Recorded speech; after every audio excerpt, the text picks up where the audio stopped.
Bismillahirrahmanirrahim. Assalamualaikum warahmatullahi wabarakatuh. Saya Maulana Pramdoni dengan NIM 20105244032. Di sini saya akan mempresentasikan perkembangan pendidikan menengah melalui transformasi digital di era new normal. Latar belakangnya adalah di era new normal yang melanda Indonesia saat ini, semua roda kehidupan seakan harus pandai mengikuti zaman dengan sebuah keadaan. Salah satunya di dalam roda pendidikan. Untuk konsep pendidikan di Indonesia kini telah memanfaatkan transformasi digital yang semakin hari semakin berkembang. Di era yang serba canggih saat ini, mendorong konsep pelaksanaan pembelajaran juga harus canggih dan memanfaatkan digital terus-menerus melahirkan versi baru dalam mengaplikasikannya. Selanjutnya Tujuannya adalah sebuah transformasi digital kini telah menjadi alat utama dalam konsep pendidikan. Apalagi di era yang sekarang, yang mana situasi saat ini mendorong semua konsep roda kehidupan untuk lebih canggih dalam memanfaatkan transformasi digital yang semakin hari semakin berkembang. Oleh karena itu, laporan ini dikaji agar memberikan hasanah bagi masyarakat, serta didik atau para pendidik untuk lebih mengetahui sebuah perkembangan transformasi digital pada pendidikan khususnya di jenjang pendidikan menengah, agar pelaksanaan pembelajarannya dapat berjalan sesuai dengan porsi yang ditargetkan dalam meningkatkan kualitas sumber daya manusia melalui pemanfaatan perkembangan transformasi digital di era new normal yang saat ini. Selanjutnya kajian pustaka. Kajian pustaka ini dibagi menjadi 3. Yang pertama, pendidikan, dan yang kedua transformasi digital, dan yang ketiga new normal. Pendidikan merupakan usaha sadar dan terencana untuk mewujudkan suasana belajar dalam proses pembelajaran agar peserta didik secara aktif mengembangkan potensi dirinya untuk memiliki kekuatan spiritual keagamaan, pengendalian diri, kepribadian, kecerdasan akhlak mulia, serta keterampilan yang diperlukan dirinya, masyarakat, bangsa, dan bernegara. Dan yang kedua, transformasi digital.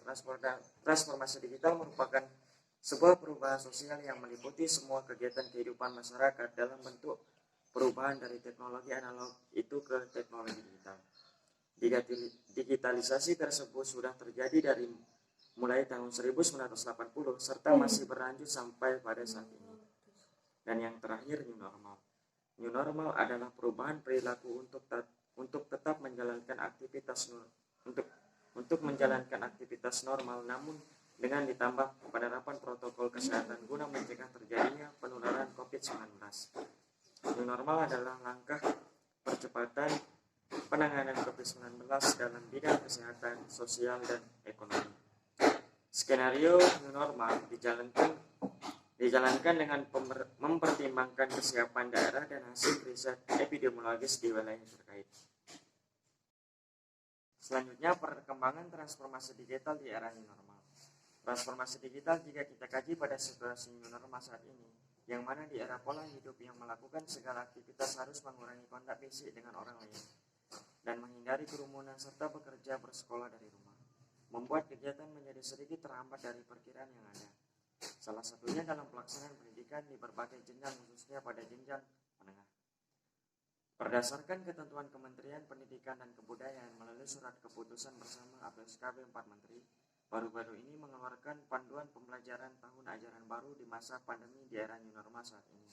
Salah satu poin dalam panduan tersebut adalah larangan melakukan kegiatan belajar mengajar tatap muka di 94% wilayah Indonesia yang berada di zona merah, orange, dan kuning.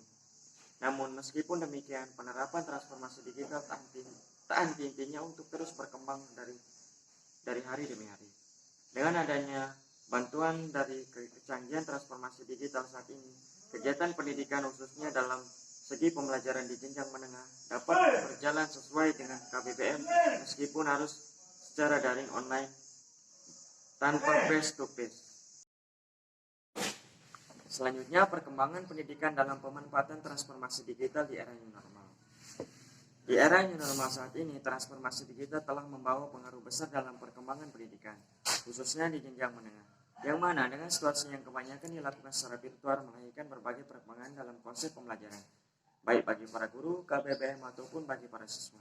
Adapun contoh dari perkembangan pendidikan dalam pemanfaatan transformasi digital di era new normal saat ini adalah sebagai berikut. Yang pertama, para peserta didik maupun guru semakin luas pemahamannya terkait pemanfaatan transformasi digital dalam pembelajaran. Contohnya, siswa dan guru lebih banyak mencari referensi belajar di internet, situs-situs lainnya seperti e-learning, rumah belajar, Edmodo, Edlink, Moodle, Google Classroom, dan kelas online psikologi. Dan yang kedua, membuat para siswa ataupun guru menganalisis pembelajaran dengan menggunakan bantuan teknologi. Hal tersebut memicu terjadinya sebuah perkembangan dalam diri dari seorang siswa atau guru dalam memperoleh wacana dari situs-situs online yang mereka telah. Dan yang terakhir, yang ketiga, banyaknya kegiatan-kegiatan lomba atau akademik ataupun non-akademik secara online, sehingga dengan adanya transformasi digital dapat mengasah kreativitas para peserta didik untuk sebagai pengisi waktu luang selama mereka di rumah saja. Jadi kesimpulannya adalah kemajuan transformasi digital yang canggih saat ini menggeser cara berpikir siswa terhadap proses pembelajaran. Siswa lebih tertarik belajar menggunakan media teknologi seperti mobile learning yang dapat diakses kapan saja dan di mana saja. Pembelajaran tatap muka secara tradisional membuat siswa mudah bosan serta waktu yang digunakan untuk melaksanakan pembelajaran tidak cukup karena terbatas ruang dan waktu. Guru dapat menggabungkan pembelajaran tatap muka dan pembelajaran online yang disebut dengan blended learning. Pembelajaran blended learning dapat memudahkan siswa dan guru untuk membagikan dan menerima materi secara online. Selain siswa dapat menggunakan kecanggihan teknologi saat pembelajaran online, siswa tetap dapat melakukan pembelajaran tatap muka secara langsung. Banyak platform yang dapat digunakan untuk melakukan pembelajaran online. Namun, pembelajaran tatap muka tetap tidak bisa ditinggalkan. Interaksi antar guru dan siswa secara langsung tidak dapat tergantikan dengan pembelajaran online. Sekian materi dari saya. Terima kasih. Wassalamualaikum warahmatullahi wabarakatuh.